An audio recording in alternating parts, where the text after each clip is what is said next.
1957. gadā tika izveidots ķemeru rezervāts 46,700 ha platībā. Līdzekļu trūkuma dēļ tas pastāvēja galvenokārt uz papīra un tika oficiāli likvidēts 1965. gadā. Nacionālā parka dibināšanas pirmsākuma meklējumi 1989.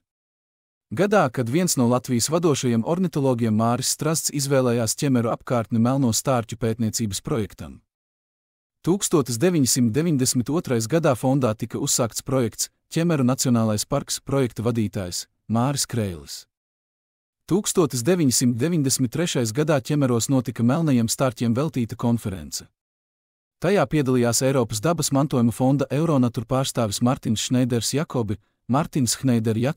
kas izteica interesi uzsākt kādu dabas aizsardzības projektu Latvijā. Projekta mērķi tika sasniegti 1997. gadā, kad Saeima pieņēma likumu par Ķemeru Nacionālo parku. Parka platība bija 38,165 ha, vēlāk tā tika samazināta, nodalot atsevišķi aizsargājamo jūras teritoriju. 2006. gads bija nozīmīgs Ķemeru Nacionālā parka vēsturē starptautiskā ziņā, jo tas tika uzņemts Europarks federācijā un kļuvis par dabas aizsardzības organizāciju Savienības Eurocity biedru. Piektdien, 13.